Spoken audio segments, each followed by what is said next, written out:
and Stanford. A lot to choose from major-wise, over 115 majors, and those are broken down through our 10 schools and colleges, Division I sports, club sports, intramurals, a lot of clubs and organizations as well. And finally, I just find myself going last all the time because I work at Xavier at the end of the alphabet. Jason Cloutier, I work for Xavier University, which is in Cincinnati, Ohio. How many people actually even know where Ohio is? Okay, we got a few. Excellent. We are one of 27 Jesuit Catholic universities. Any ideas what the Jesuit schools are all about? Okay, I see a couple of head nods. Anyone know what the singular Jesuit institution is here in the state of Connecticut? Wow, you got some work. What? You're not supposed to say that. I'm asking them. Fairfield University, but there's also two more in Massachusetts, College of the Holy Cross and Boston College. So we're all part of the same Jesuit network of schools. The underlying theme is men and women for and with others. And what does that mean? In a nutshell, you go to any of the 27 Jesuit schools, you understand in real quick fashion that the world doesn't revolve around you. And if it does, you're in the wrong place. It's a form of giving back, not because it's a requirement for graduation, but because it's something that kind of resides inside yourself. You want to leave that place that you're calling home better than when you arrived, okay? So tonight serves as a kickoff for our families and our students. To date, we've met in small groups with our students to talk about fit. And when we talk about fit, we're talking about size, location, major, comfort on campus, and parents, yes, cost, which is a big piece. So knowing that we've already met with them and they're at the beginning of this very important process to them, what's your best advice for students beginning the process? And Jason, why don't you go first? Backwards. Excellent. I'm going to go and say something as simple as when you're going through the college search process, which may have started last year, but certainly continuing this year, as you ramp up towards senior year, I think your anxiety and stress levels are going to start going a little bit through the roof. The way to combat that is have an honest-to-God conversation with your parents or guardians and make sure that you're talking about this search process once a week. Maybe Sunday night after dinner for 25 minutes, 30 minutes, whatever, but do not let it radiate your entire week, okay? Because I find so many students when I'm talking to them as seniors and I say, hey, how are you? Where's your stress level right now? And they're like, it's an 11 on a 1 to 10 scale. Okay, well, how often are you talking about this college search process? And I find out they divulge to me that they're talking about it daily. You're still a student in high school with a whole bunch of other activities on your plate. This doesn't need to be a daily conversation. Yeah, I would say do some self-reflection and figure out what is important for you. I know there's a lot of conversations with your classmates, with your friends, and where they're applying and where what they want to study. But remember, it's you who is going to be having this education for the next 4 years. So you want to think about the location, the size of the institution, where you want to go. Do you want to be in a city? Do you want to be in the suburbs? Whatnot. And do that self-reflection so you can figure out the best fit for you. I would echo all of those sentiments, but also at this stage of the game, cast a wide net. Branch out to places you maybe don't think you're going to want to go, whether that be you don't want to apply to any schools here in Connecticut because you want to get out. Keep those in mind. And the biggest thing that I can say is right now is the time to start going and taking those generalized campus visits, going to the tour, going for an information session. And when you cast that wide net, go with that list of all those other things, the location of the school, the size of the school, the academic programs that they offer. Are you looking for athletics at those schools? Do they have clubs or organizations that you can join? Go with all of those things in mind, as well as cost, but keep that in mind while you're casting that wide net to then start eliminating schools that you're able to visit.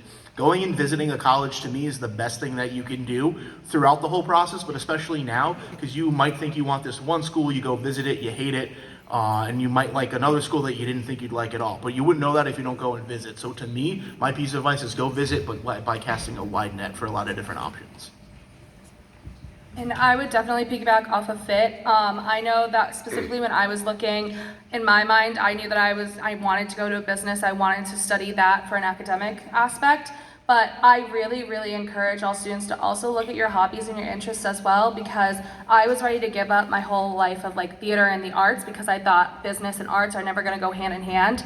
And my parents were like, you know what, there is a school out there for everybody. So even if you're like, I can't find a school that has everything that I want, I'm sure there is one out there for you. It might not be one of us four, but that's okay. So that's how I found Bryant, was that I realized that like, oh, I can still do my academic business interests, but I have to get a degree in arts and science as well. So that's where I fit in, but just make sure that you're not losing a part of yourself when you go on to the next chapter of your educational career.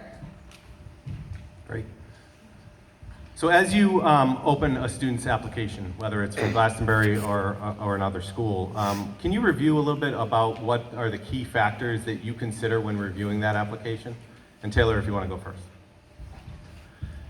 Yeah, so there's a lot of different things that I look at when I'm looking at an application. Obviously, first and foremost, I'm going to be looking at the major that you're interested in, because believe it or not, at some schools, there's going to be some programs or there are certain requirements for getting into a program. An example for us at Central is to get into any of our mechanical, civil, or electrical engineering programs, need to have taken and completed pre-calculus with at least a B in high school as part of the requirements of the program. So those are the things that I'm looking at first and foremost, and then we're obviously going to dive into the transcript that we're looking at to see the different classes that you've taken.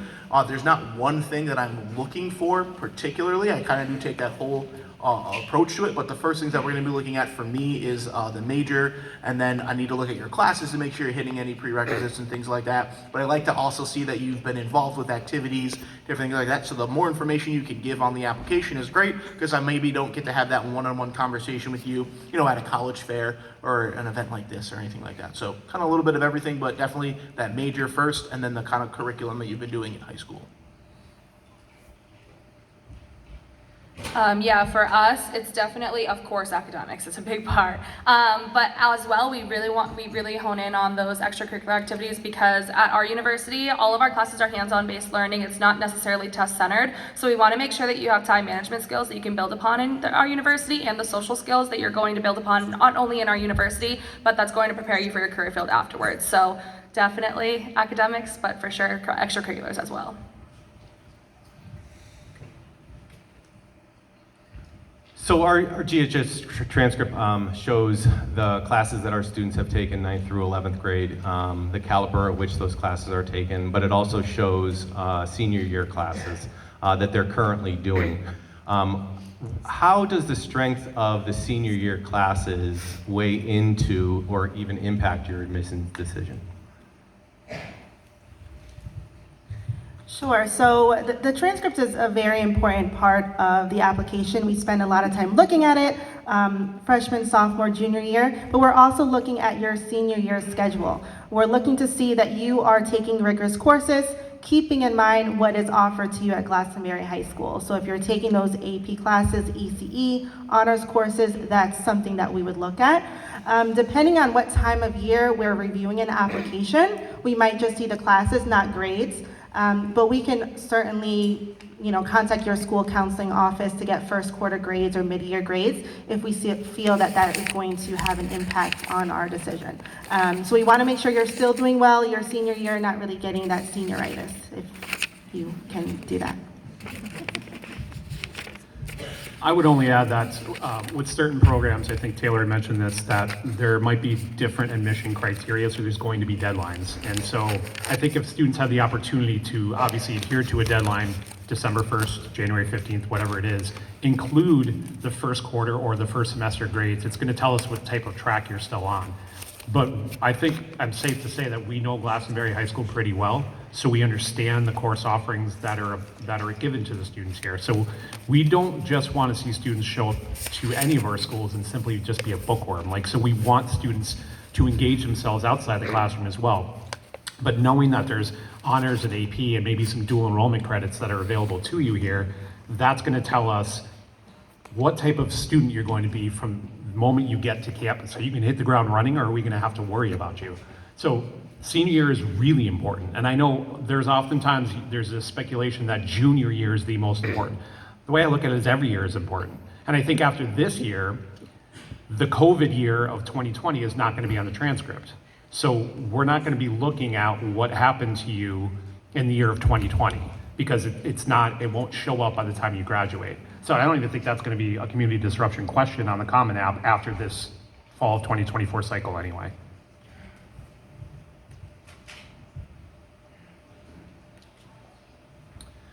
So we hear our English teachers advise our students all the time about writing an essay that is unique, that makes the admissions representative who's reading it on the other side want to keep reading or turn the page. What advice can you give to our students who are preparing to write their college essay? I've done many, many panels throughout my career, and the one topic that I've assigned myself to is the essay.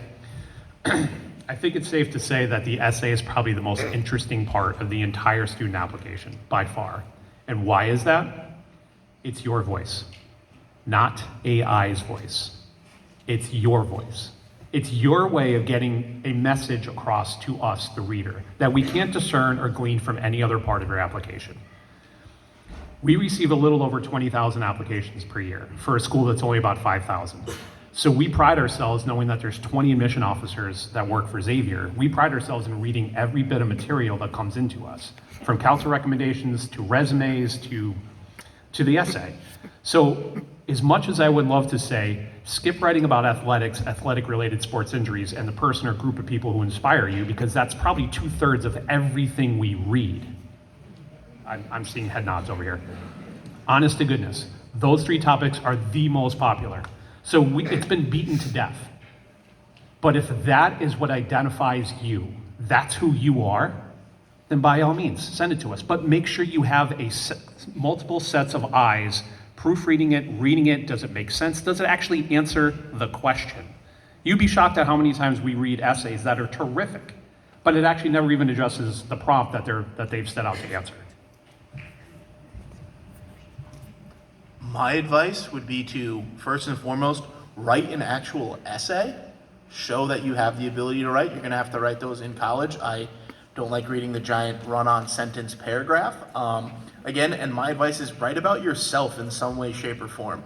Like Jay was saying, that's the real way that you can get yourself across in your college application is through the essay. I used to have a joke about, what not to write about, so a lot of the things he said were on there. But again, if that sport injury is what's leading you down the path of wanting to become an athletic trainer or go into physical therapy because of the person you experienced through your rehabilitation, write about that. Write about what you grew, how you picked their brain.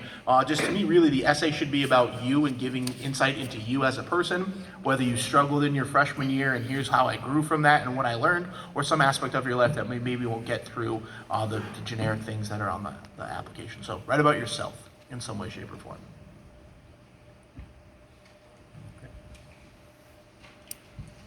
So we know there's been a lot of change over the past several years around standardized testing. Can you share with us how your school is using SAT, ACT scores, and if it has changed your process at all? And if Jomira, you could start, that'd be great. Sure. So as you're doing the search process, you'll find a lot of schools saying they are test optional. So UConn is a test optional institution. That means that you as a student can decide whether or not you want to submit SAT or ACT scores to us. So that's across the board. You'll still be considered for all of our majors, the honors program, merit scholarships.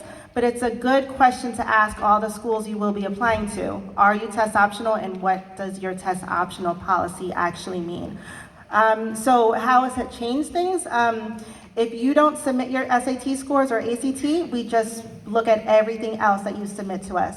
We don't make any, assumptions of what your score might be. If you don't submit, it's totally up to you.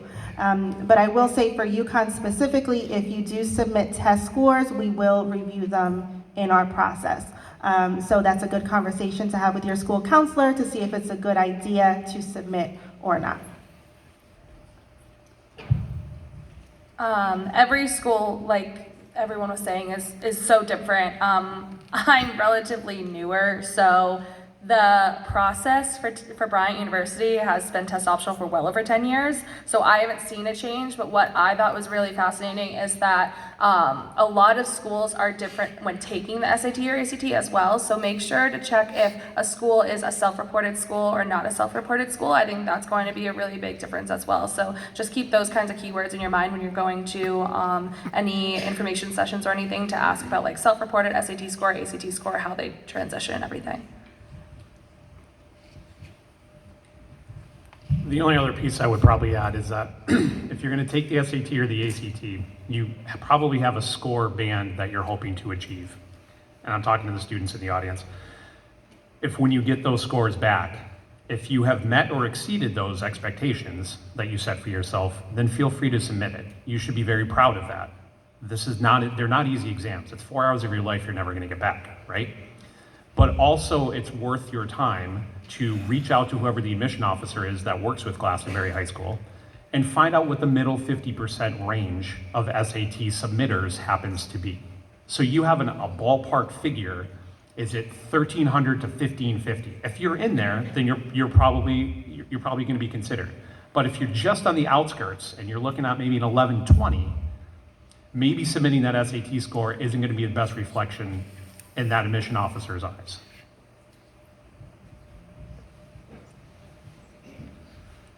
So we talked to students about the importance of visiting schools, preferably while they're in session, and we're talking about the schools they're interested in, obviously.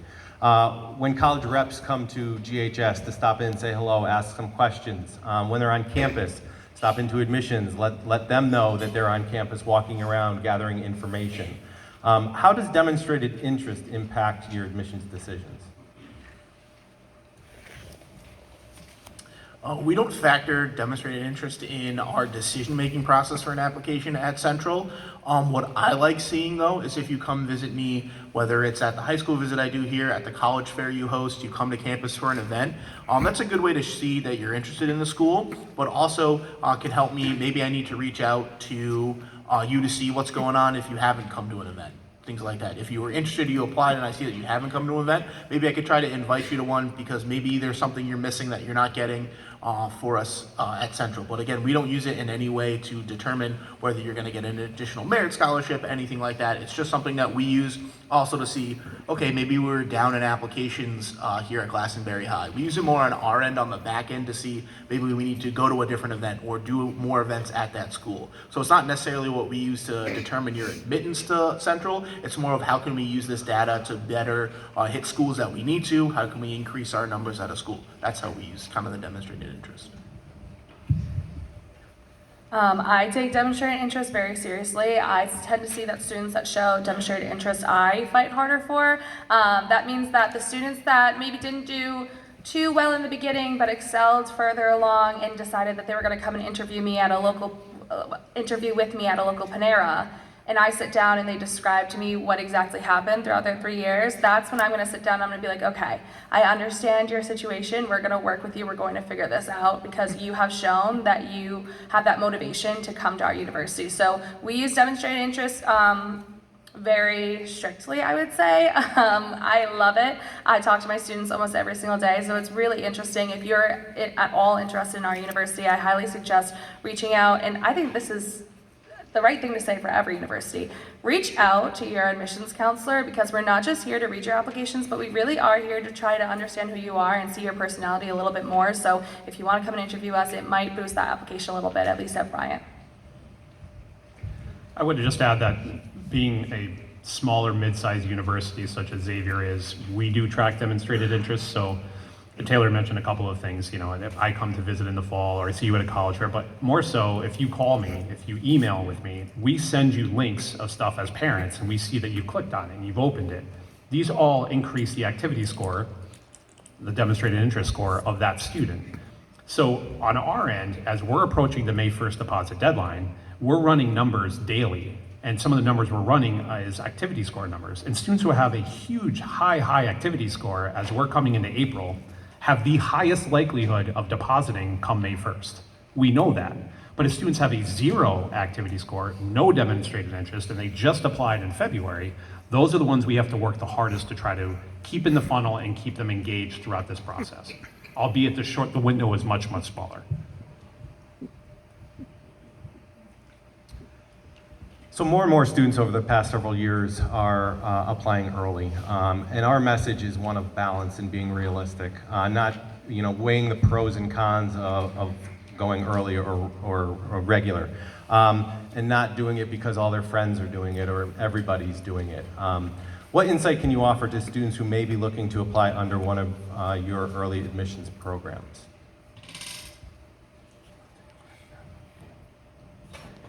So there are a lot of different ways to apply early, early action, early decision. We don't have those at UConn, so I won't speak specifically about those. But I will say applying earlier is the best decision because you get it out of the way and then you just wait for the decision. So at UConn specifically, we have a priority consideration deadline of December 1st, and that's priority for the honors program and merit scholarship. So I always recommend students try to apply by that date. You get the best shot at those two things, and then you're done with everything. Your school counseling office has sent your transcript over to us. We have your essay, we have your list of activities, recommendation letters, all that, and then you just kind of are able to relax and just wait for the decision. I would just add knowing what the difference between some of them are that are out there. Some schools might have early action, some might have something called early decision, and know that if you apply to a school that has early decision, that's most likely a binding decision saying that upon your acceptance to that school you will attend. You'll pull all of their applications off the table and not be able to apply to anywhere. So think early decision, you've decided that's where you want to go. We don't have any of that at Central. We are a regular rolling admissions office. We really have deadlines for applying for our honors program coming in. It's typically around December 15th. So that's, just keep that in mind when you're looking at the schools. It might not be that their admissions decision has a certain deadline, but things like an honors program might. So keep that in mind for that. That's what we have at Central.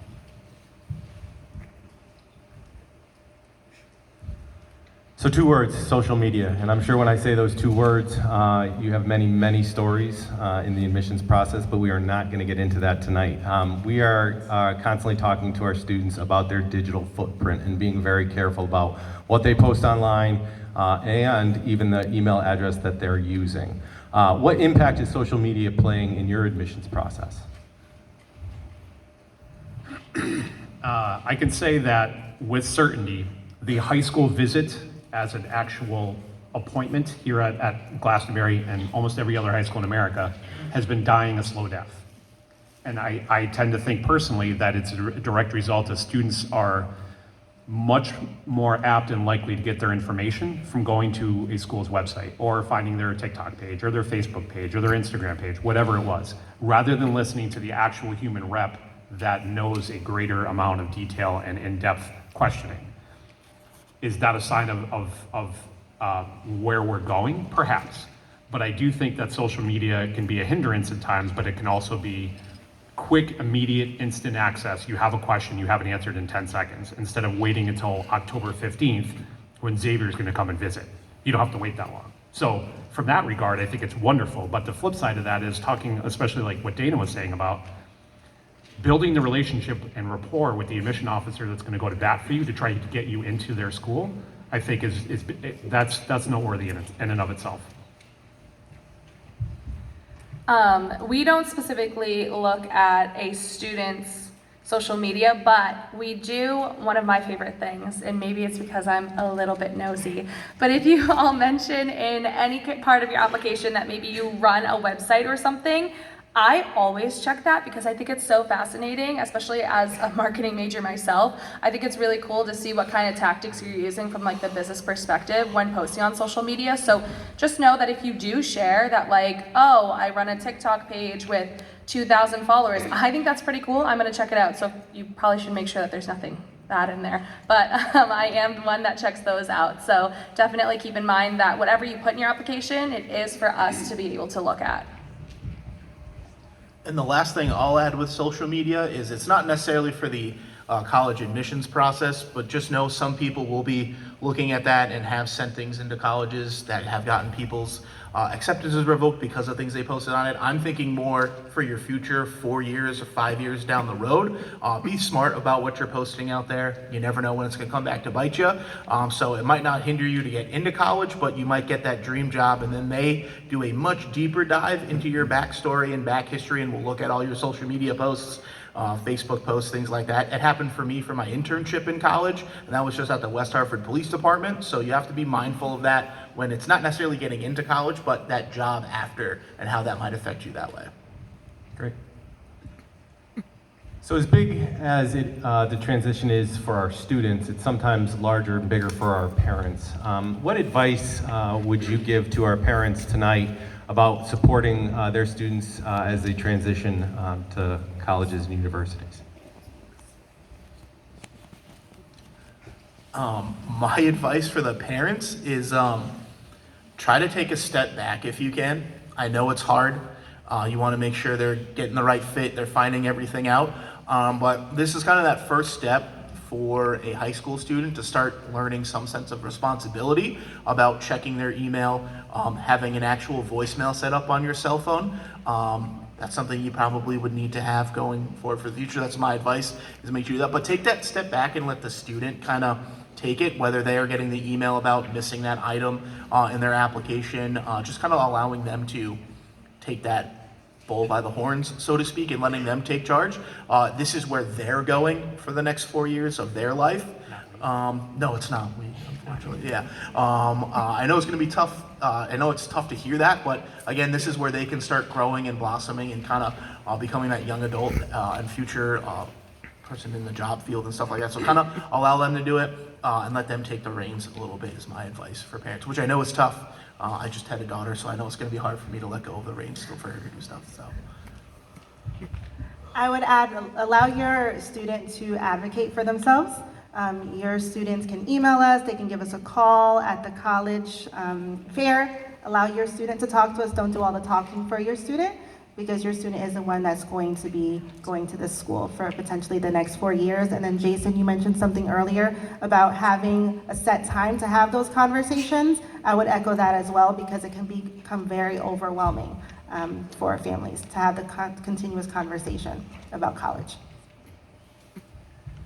I would also say, have the heart-to-heart with your kids and find out why. Why college? Why college in general? Usually when I do high school visits, I'll have a room of 6, 7, 12, whatever students. After I'm done introducing myself, that's my first question. So if I'm going to see any of you in the fall, be ready for it. But I might just say, why college? And then I just let it sit there. And the knee-jerk response is to get a good job. Well, listen, us as parents know that your college degree doesn't owe you a job. You're going to create your own opportunities. So finding out now why your sons or daughters and why they want to go to college is going to be instrumental in helping them get to where they belong. Not the name, not the location, but where they actually belong. So it's okay for them to fail. It's okay for them to fall down and scrape their knees. Honest to goodness, it is. But as Taylor just mentioned, this is we want adults here. We want them to understand that there's 3,000 choices in the United States alone for higher education. You don't have to go to school. But the fact that you're looking at any one of our institutions is not lost on us. If there's one piece of advice or one snippet of a statement to take away from tonight, understand that we want to admit you, all of you. We don't get our kicks out of sending out denial letters. We're admission counselors, not denial counselors. Well said.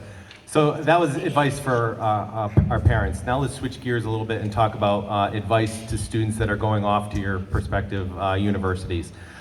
We talk about the challenges, and we hear from our students who have gone off to colleges and universities year after year about what are the challenges that students should be aware of, and it's anything from more free time, larger class sizes, being away from home maybe for the first time, less opportunities for grades. What would be your best advice as students transition to be successful? So again, it changes for every school, but our school, there's only about 3,600 students. And when I tell you that I care about my students, I mean, I have an Excel sheet of every single student I admitted and what they're interested in. Like I know you all. So I just had, a parent call me the other day. Like, I want you all to know that we're still here for your student. We're still here to guide them and still help them with every step of the way. I had a parent call saying that their son was looking for a job on campus, received a job, but has not heard back after submitting their paperwork that, like, what their schedule was. And he was starting to panic and he was getting flustered. It was also exam time and he was getting ready to leave. So I ended up reaching out to that student through email, and I let them come and tell me everything that they had to talk about. And I was able, before, it was like 5 days before he ended up leaving campus, I got him a different job on campus with me in my admissions office. So it's just the fact that students, we're here for you even when you get on our campus. Parents, we're here for your students when they get on campus. So know that there is somebody there rooting for you every step of the way, and don't feel like you're isolated no matter how big of the school it is. There is somebody there for you. I would also add that, college itself isn't necessarily meant to be easy. Okay? I see some parents nodding their heads. This isn't a country club, okay? And I think a lot of students go into it thinking it's just going to be like awesome. And it can be awesome. But you have to embrace change. You have to embrace the next step in your maturity process, the least of which is becoming an adult, where you're not living at home with your parents. And if you're coming all the way to Ohio, it takes a certain individual to want to go 800 miles away from Connecticut. Okay? So a lot of the students that I work with, I want to see some mettle. I want to see some resiliency. I want to see that they have failed, but what did they learn and to overcome that? And I want their parents to stay the heck out of it. I don't want them to call me a week into classes saying, Johnny is homesick. Well, why are you calling me? Why isn't Johnny calling me? Okay? You're going to get homesick, whether you stay here in Connecticut or you go to Ohio or elsewhere, because you're hitting the reset button is what's happening. The moment your cap hits the ground at graduation here, the world looks at you as an adult. Your little baby brother and sister may not look at you that way, and your parents may not look at, but guess what? You are. For better or worse. I'm not trying to scare you, I'm just trying to tell you the biggest obstacle for almost every student right now that we are working with is homesickness. Parents have done such a fantastic job of raising their kids. They've cleared the path of least resistance. There's the finish line, there's your prize, get it. But you're not doing them any favors when they get here and you expect them to succeed the moment you get in the car and drive back to Connecticut. So I love the students who've told me about overcoming an adversity that didn't include tearing their ACL. I love finding the students that are willing to fail, but then ask for help to make sure it doesn't happen again. Great. So that was the end of the questions that have been pre-submitted. I think we have, I'm trying to watch the clock, we have maybe a couple of minutes for one or two more questions. Is there any questions, burning questions? Yeah, go ahead. So how important do you think that volunteering hours is in like the admissions process? I think it's good to see that you're putting yourself out there, willing to give back. I also think it depends on the program and what your intended major is and what you're looking for. So for me, in all the years I've been in this industry, the students that are looking for something like for us at Central, criminology, social work, sociology, a program where going out into the community and giving back and helping those can be important. To me, seeing that you are doing volunteer hours, you're working for a church group, you're coaching a youth sports team, anything like that, to me is a good sign. And I would look at that if I see that on your application. Let's say you're borderline for getting into a program, but I can see that you're willing to put yourself out there. You're volunteering at the YMCA or the Girls and Boys Club, something like that. That to me goes a long way in me being able to fight for you, being that maybe you don't meet the admissions requirements, but I can say, nope, they're going to be studying exactly what they want to. They put in all these volunteer hours. They're going to actually do really, really well in my eyes to see that. So that's where I can see seeing something like volunteer hours or really anything in that activity section on the application can be very useful, where I can look at the major you're intending to go into and I can see that you're doing that activity, volunteer hours, whatever it might be, that might tie into that degree that you're looking to study as well for that job you're looking to get after college. I definitely agree with your question and what Taylor just mentioned. and especially working at a Catholic school, I would imagine most Catholic schools in the country look very keenly upon students who've done an enormous amount of community service outside their home, because it shows time management, and it shows what I mentioned at the top of the hour about going to a school where you understand the world doesn't revolve around yourself. So if community service is your thing and that's what gives you, that's your jam, looking at Catholic universities specifically, I'm not just saying only, but specifically speaking, Catholic institutions are going to look at that quite fondly. Time for one more question. Yeah.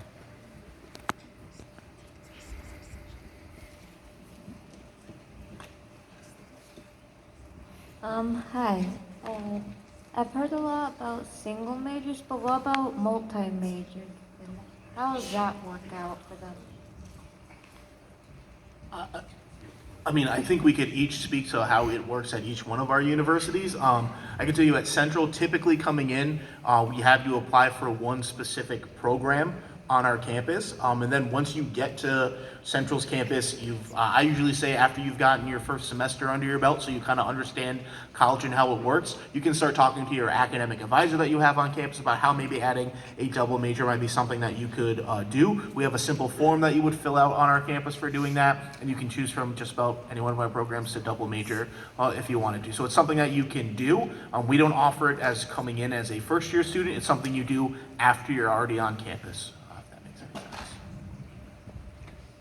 And I'll just add, you can always come into, well, I would say most schools, you can come in as undecided or exploratory, so you don't need to know exactly what you want to study for a lot of schools. And then remember, a lot of students will change their major once they get to college. That's very common. And you'll all have academic advisors, and you can have those conversations if you do indeed want to change your major. It's not a huge deal for, I would say, most majors. At our university, every student has to get a degree in both College of Business and College of Arts and Science, so you're gonna at least major and minor in one. When you apply into our university, you're applying as an individual, you're not applying into any programs because we don't have any program capacities.